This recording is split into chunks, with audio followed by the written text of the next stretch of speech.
why don't we just start? So this came about, as Jeffrey said, when we were both at the Global Ministerial Summit in Montreux, and he sort of said, you know, Carmen, actually just do exactly what you did at the Montreux thing. The Montreux thing was for sort of a very general audience. And it was sort of, you know, it wasn't even implementation science 101, it was sort of implementation science kindergarten. So that's kind of what you're going to get today. Now, actually, I've added a little bit of depth, but it is a very high level perspective that you're going to get. And also it builds upon, I mean, I guess one of the things that I can claim is that I've been around for a long time, and so I have a lot of experience and know where some of the bodies are, etc. So there's also a sort of depth of experience I might bring forward. I'm just going to get my water. So I'm assuming if I click this, there you go. Isn't technology wonderful? So this was the sort of title I was given. And my sense is you're a very sophisticated audience, so just bear with me. We'll see how we get on. But what is implementation science? This is now the sort of world-famous definition by Martin Eccles and Brian Littman from the initial editorial Implementation Science. It's a scientific study of methods to promote the systematic uptake of research findings and other evidence-based practices into routine practice. So I started my PhD in 1989. At that time, we recognized there were quality problems, and the BMJ and the Lancet had both published editorials that said you can't get physicians to change what they do. You have to wait for them to die or retire. That's the only way you can get practice changed. And I think what we started to do is to say, well, actually, we don't believe that. And I did a systematic review in 1993, published in the Lancet, that showed the vast majority of studies that looked at trying to change professional behavior led to successful professional behavior change. But more importantly, we said this is something that we can study. It isn't some magical event. You know, we can actually study this and try and make sense of it and see if we can improve the likelihood we can get behavior change. And that's kind of where implementation science started. Martin Eccles and I met and started working together on the evening, the day before New Year's Eve in 1993, and worked very closely over a very prolonged period of time. Having said that, it's a relatively new field in health research. I will go back and say, yeah, we found trials that went back to the mid-70s. And there were people, you know, there's people who've done strong theoretical work before then, and they're not necessarily trial-based, but still kind of quantitative evaluation before then. But when I started, there wasn't even a field. People didn't know what, I mean, implementation research didn't exist.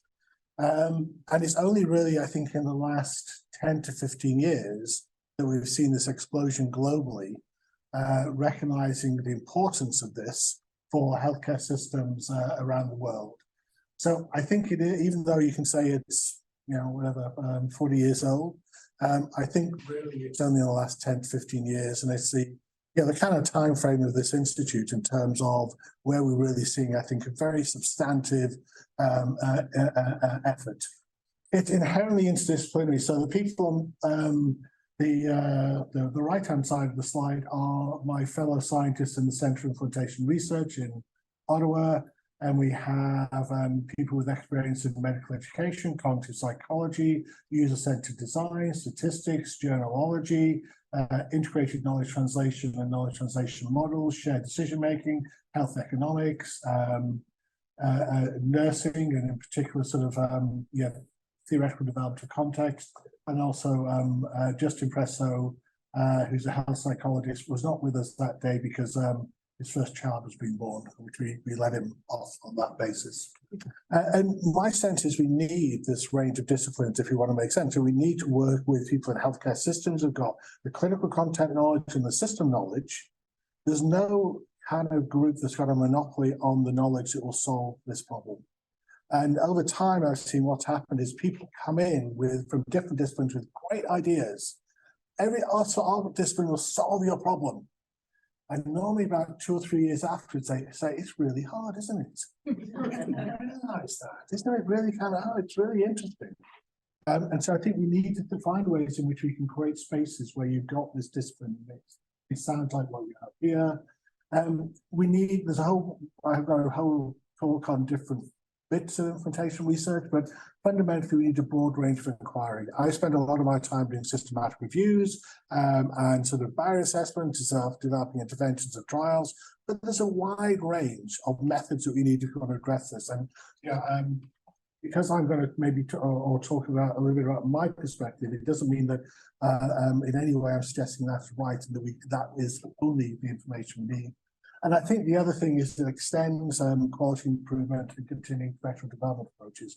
We have had traditions about trying to improve care in healthcare over decades.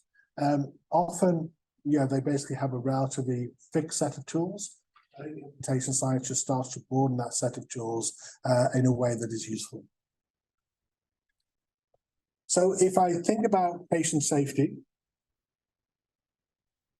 adverse events are often caused by acts of omission, individuals or teams not doing the right thing, or acts of commission, individuals and teams doing the wrong thing.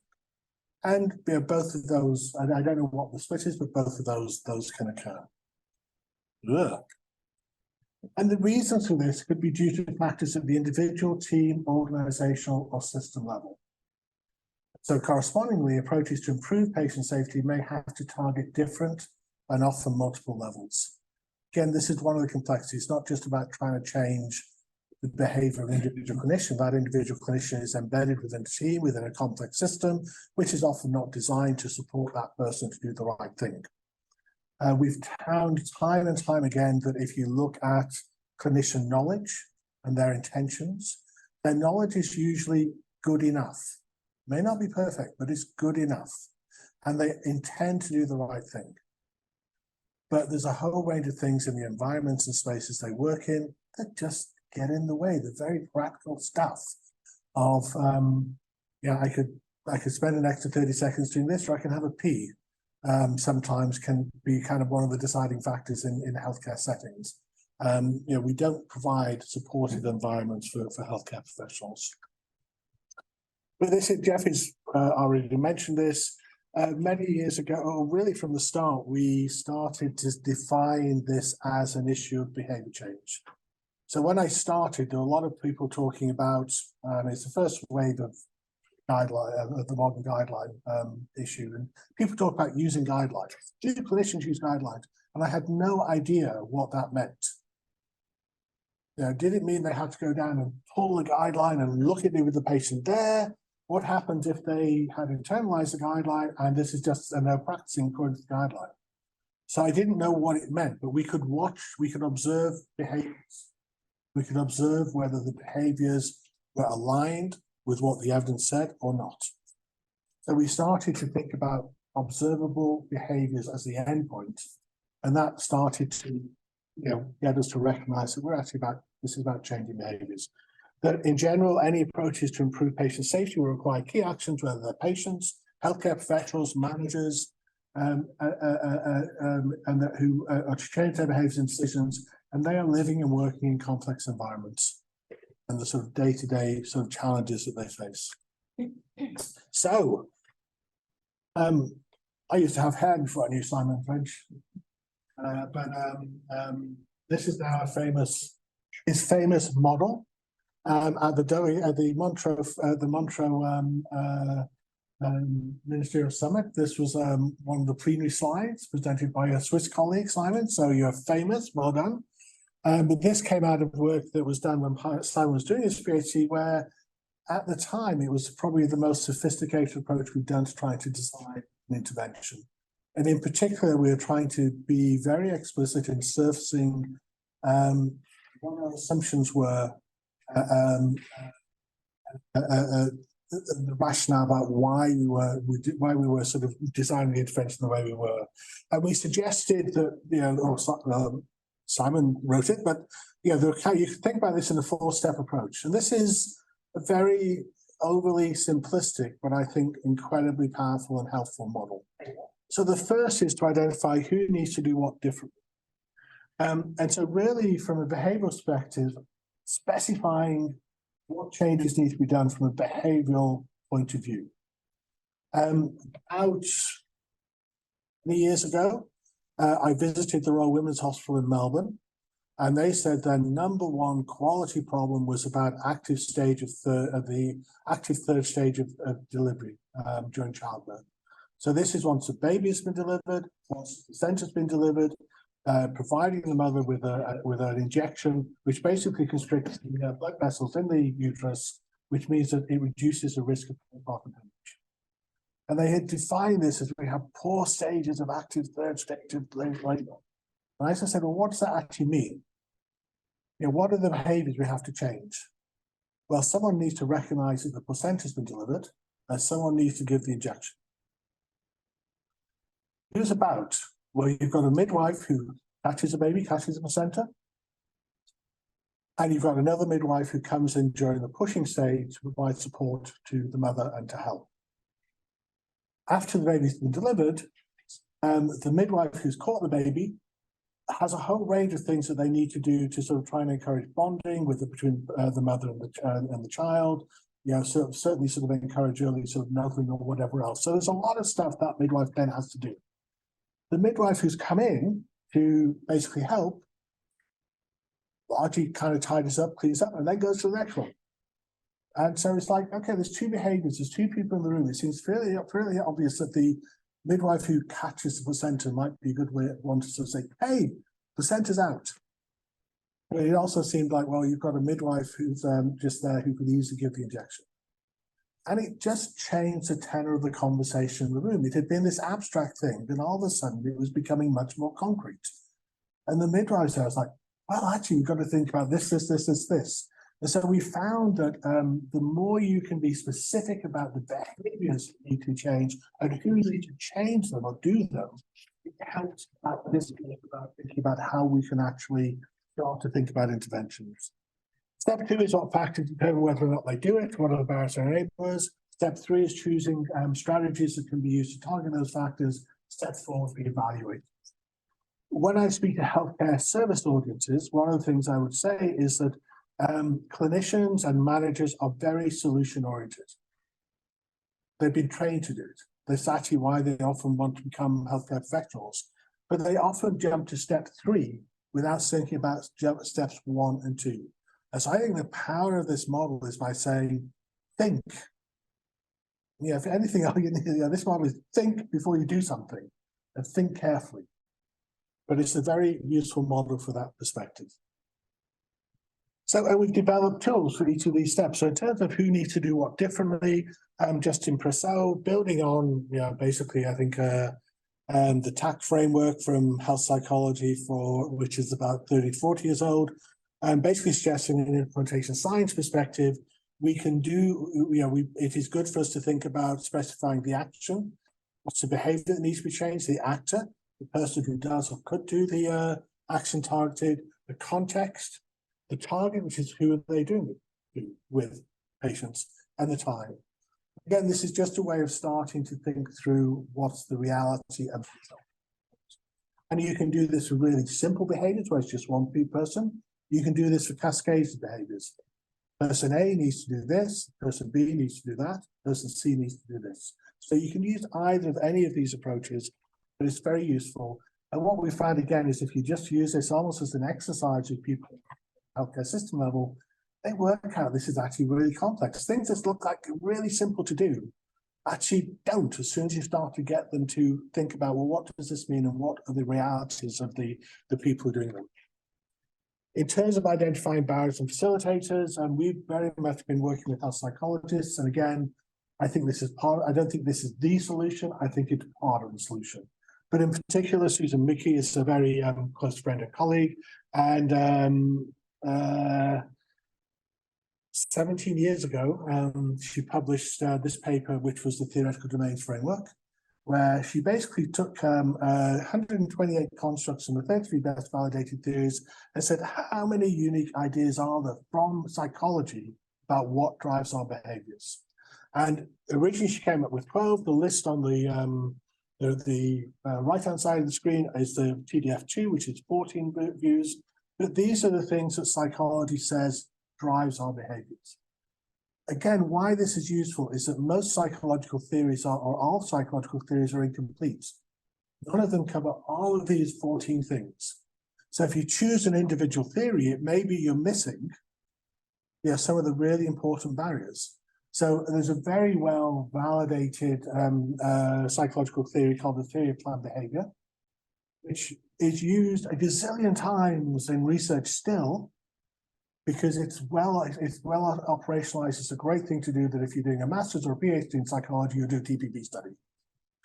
TPB largely sort of says what drives our intentions, or that our behaviors are driven by our intentions, and there are 3 factors that influence our intentions. It really is silent about anything that is post-intentional. And as I said before, in general, healthcare professionals have good intentions. So TPB has some value, but actually it's looking under the lamp as opposed to where the keys were dropped. So this is really helpful. It says within a sort of psychology perspective, these are all the things that might drive our behavior.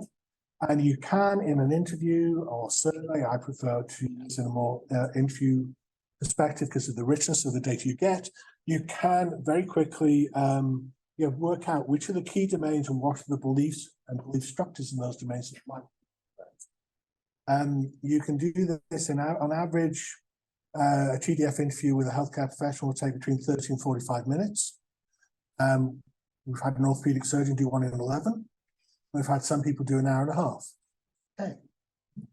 And it's much better to go to the 11-minute interview than the hour and a half interview. But it's actually very helpful from that perspective. You tend to get saturation in relative homogeneous groups within about a sort of 13 to 15 interviews. It's tractable. You could even use this in a survey setting just as a checklist in your team, just to make sure you're not missing stuff. Are we sure there are no knowledge problems? Are we sure that there's nothing in the environment that is impacting whether people can practice? Or you could do some very targeted interviews. So it's very flexible. In a research perspective, we want to have enough data for saturation, but a lot of what we're trying to do is help healthcare systems think more smartly about how to change behavior. So they can use this as a way of thinking as much as a way of data collection. And then the other thing that I think is crucial is the way the humans get through the day is by developing habits and routines. Okay, so there's a lot of stuff that you do in your day-to-day life that you never even think about. It just happens. Because you've learned that if you do it this way, then in general, my goals for the day get realized. When we think about healthcare professionals, just because they have a stethoscope around their neck or they're in scrubs, they don't stop being human beings. This is a fundamental way in which humans deal with the world. Because if we had to think about everything we're doing, we wouldn't get out of bed. Okay? And actually we prize this. If you think about those sort of medical education ideas about going from the novice to the experts are people who very rapidly process and are doing a lot of stuff semi-automatically visually. They don't have to do the novice stuff. But it's really hard to change habits and behaviors. And we have to think about a lot of different ways to do that. A lot of approaches we use assume we're working through the reflectiveness and the sort of thoughtful system, which don't work when we want to try and change the sort of more habitual stuff. It's an area in health psychology which has exploded in the last decade. And this is a very interesting paper led by Sebastian Potthoff and Dominika Kwasnicki, who is, she is now in Melbourne. Yeah, she's now in Melbourne. Looking at this, and what was interesting about this is it tried to bring together psychological theory on habits with sociological theory on routines. Because psychology and sociology look at things slightly differently. It's a really useful model. Jeffrey, I'm sure I'm really blowing up your timetable. I hope this is okay. I was just reflecting on the fact that we often banish people to Melbourne. I don't know where she started from. She went to Perth and then went Perth to Melbourne. I think there's a lot of really cool people, but that's okay. We might, more seriously, we might circulate that consider habitual behaviours paper.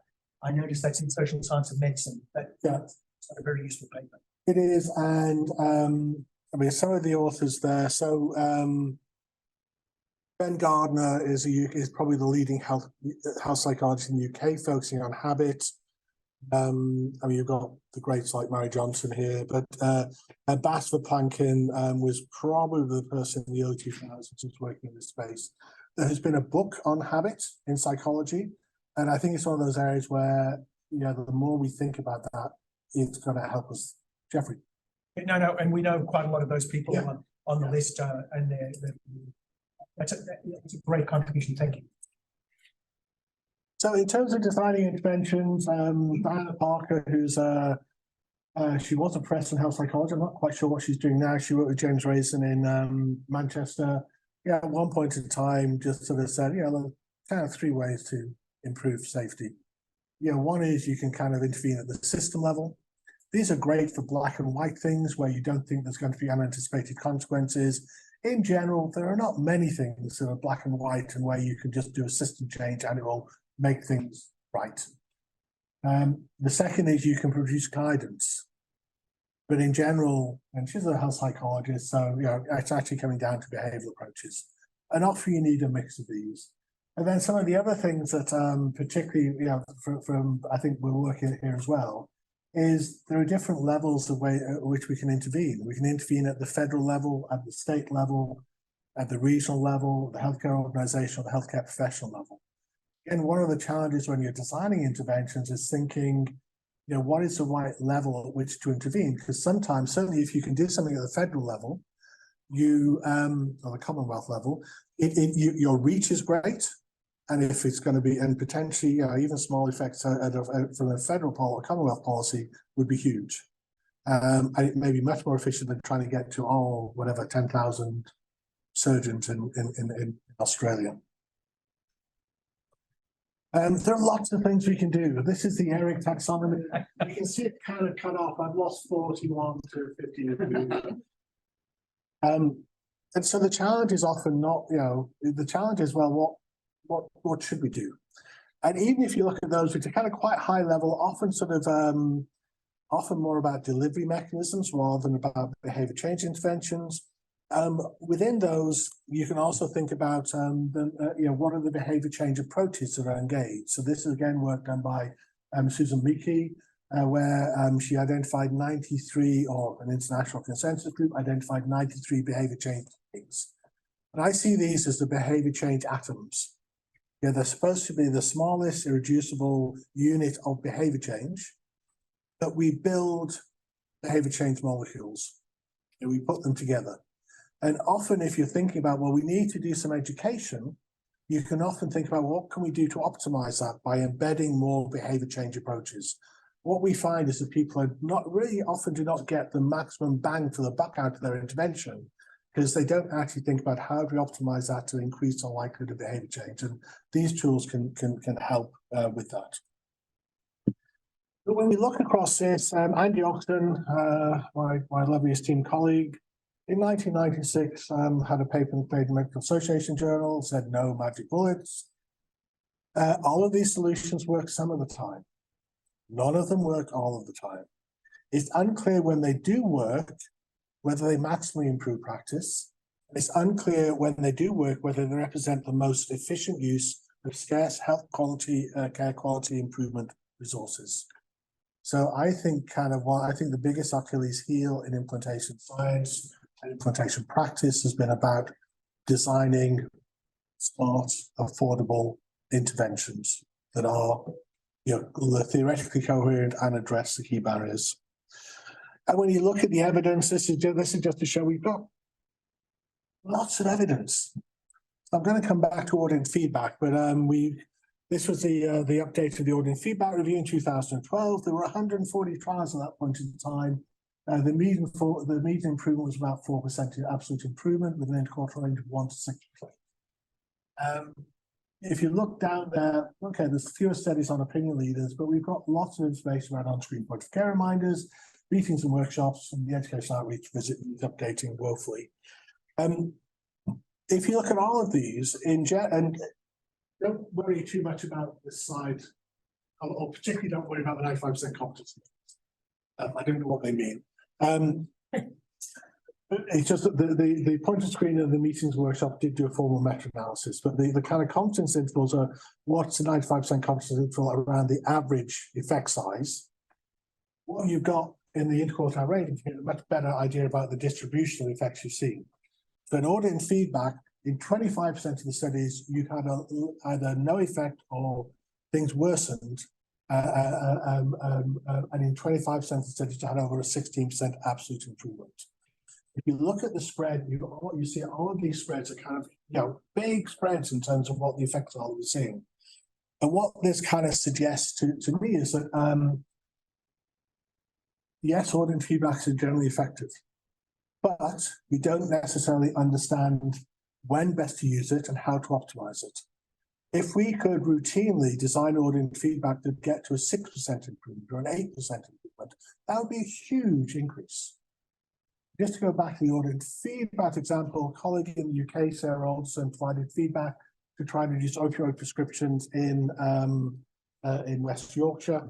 And she presented this as a huge conference, and they could demonstrate that they led to a 1% reduction in opioid prescribing. And the audience went, oh. So I said, that was 18,000 people who came off opioids. The audience went, it saved the NHS $1 million.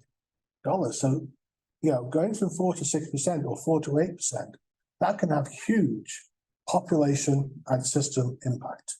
We don't need large effects to get that. But contrast this with hand hygiene. From a patient safety perspective, kind of probably one of the major priorities in Montreux. Didier Petit did a wonderful song and dance about the WHO stuff. 26 studies for what is potentially, one of the major patient safety problems that we face, and we know that we face. Why the hell have we not got 200 studies about trying to improve hand hygiene? We might have made some progress because of that. So you've got this very patchy set of research. Somewhere we've got a lot of information, somewhere we've got relatively few. So after the Montreux, I could say Montreux Festival, but after the Montreux Shindig, I was having a call with Martin Eccles, and I said, you're a meme now. So how many people in the audience know what this is? Oh wow, okay, cool. So Martin, this was one of those things that you sort of say at a random meeting that sticks. But the vast majority of ways in which we design intervention in healthcare settings is often, you get often really well-meaning, very experienced people in a room, and there's this sort of informal gestalt process, and something bubbles up. And sometimes it's who's got the least hair, who's got the most grey hair, but often it's not really clear, well, why do we think this would work? Why do we think this is right for our setting or our context? Now, sometimes those solutions work. But I think one of the questions is, can we think about designing interventions to increase the likelihood that our solutions will work, rather than doing a sort of fairly sort of random process? And so here's some ideas about how we can try and design interventions better. The first is we should be basing our intervention upon our diagnostic assessment of the barriers. Understand the mechanisms of the action of the intervention. So often when people are, we should do this, well, how do we think that will work, and how do we think that will directly address what the interventions are? What empirical evidence we have, the kind of Cochrane views you've got, what are the available resources, practicalities, and logistics? Okay, but just starting to think through, I go into lots of rooms where people say, we want to do this. And I say, so that suggests to me you think the problem is this. Is that right? Is that the only thing you have to work through? What about this thing over there? And then, okay. We can learn from the empirical evidence. So in the 2012 Cochrane review, I should say this is being updated. There's now over 300 trials. Should get reported by the end of the year, we hope.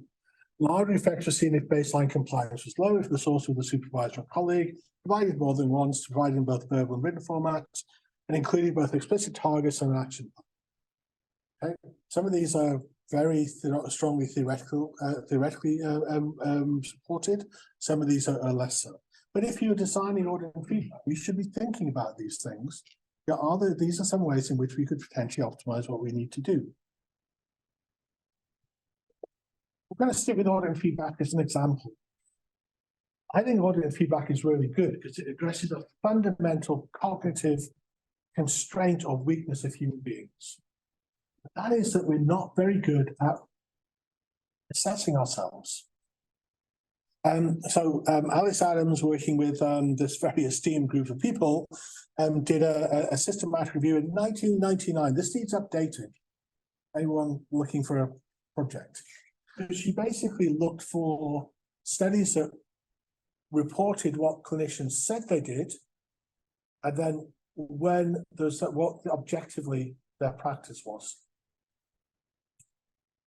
And they identified, or they found that in general, clinicians overestimate their performance by about 27%. So if I aspire to say 90% of my patients should be managed according to evidence-based guidelines, and I'm doing 60%, but I think I'm doing 90%, I think I'm great. And this is just a hardwired cognitive thing. We, as human beings, we always overestimate our performance.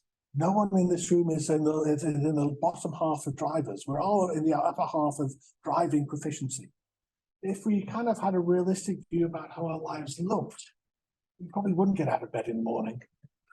So we are inherently, human beings get through the day by being optimistic, and they often can't actually assess it. So audit and feedback is great because it addresses this very fundamental cognitive problem. But having said that, it's not, there's also certain assumptions we need if we want audit and feedback to be effective. It needs to be salient and actionable. So there are some studies that fed back to clinicians information on their length of stay. Really important to the healthcare organization. For a general internist on a ward, it's not the most important thing. I want to make sure my patients are doing okay. Jeffrey's getting edgy. It's okay. I've only got another hour and a half. So the salience is important. The actionability, can I do something about it? If you show that my performance is bad, is there something I can do? Because if you're going to tell me something that, or about a problem where only a system fix will do, and I have no control of that, you're just going to frustrate me.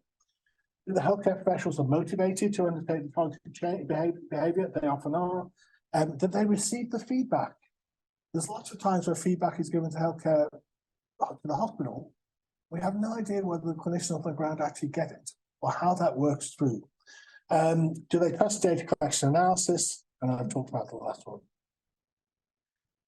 We can also think about theoretical perspectives. So this is a very well developed theory about how audit feedback works. Basically says that we have goals about how we want to engage with the world. So my goal today is to keep you awake. All right. If I start to see people nodding off, there's a discrepancy at the moment, not that discrepancy between what my goal is and what you're actually doing. If there's a discrepancy, I can do a number of things. One is I could revise the goal. Well, the people dropping off are people of Jeffrey's age, and they need a nap about this time in the morning. So, you know, maybe if 90% of people are awake, that's okay. I could, nice yawn there, right on cue.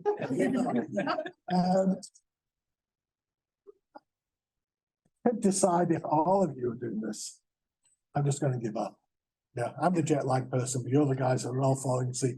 I'm just going to disengage.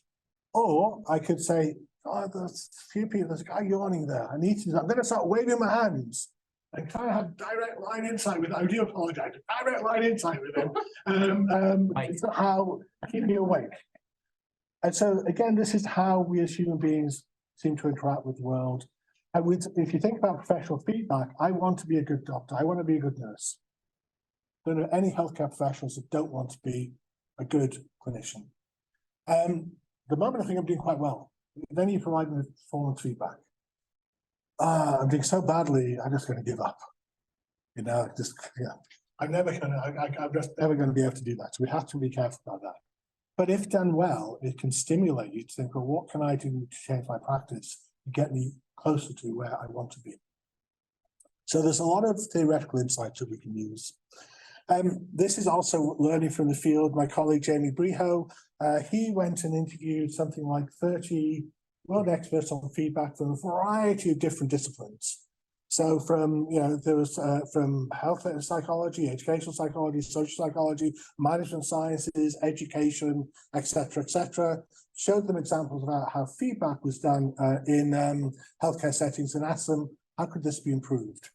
And they actually, the wonderful experts came up with 300 suggestions about how to improve things.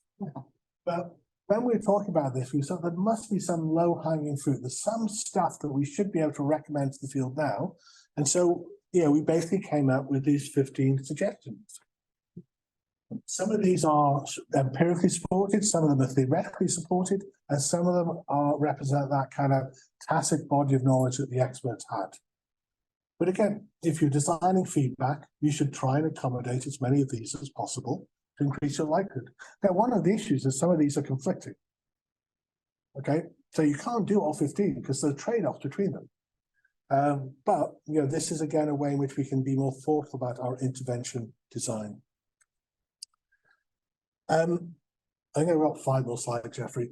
The other thing is just sort of starting to recognise that also, yeah, I think for the longest time we saw these approaches as being fairly benign, but actually they can have a dark side as well. And Joanna Westbrook's work on the pediatric medication system, yeah, identified early sort of harms of incorporating the system.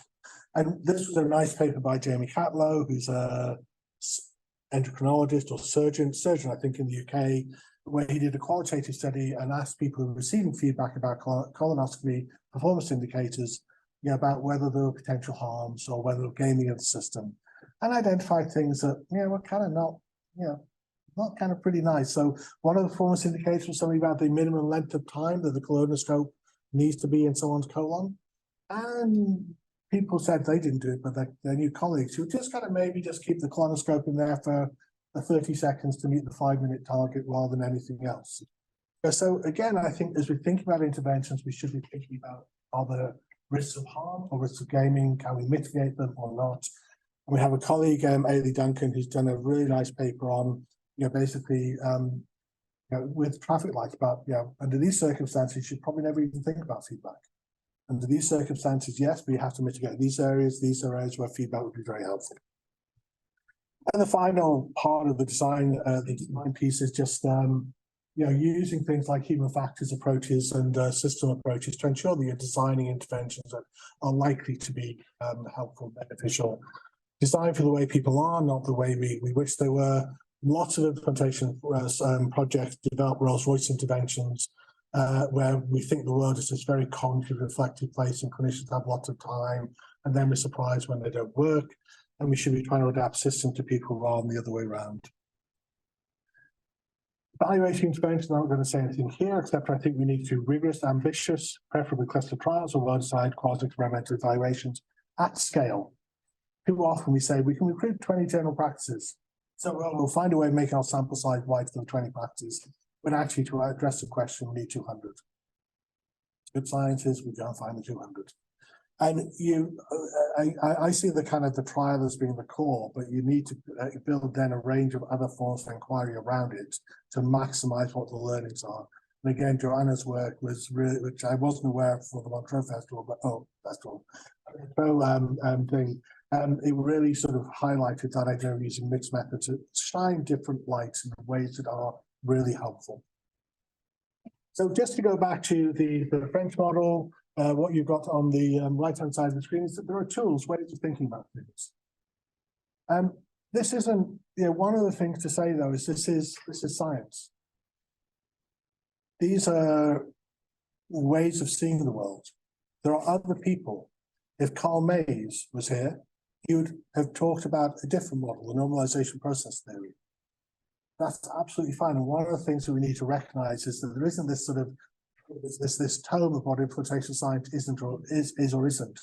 There are many voices. And what we need to do is think about what makes sense to us, but actually try and I think really operationalize stuff well. There's an awful lot of stuff where people take a little bit of this, a little bit of that, and end up with something which is not particularly tasty. So why don't I just go to there so that I can finish it? There you go, I'm finished. Only 9 hours late.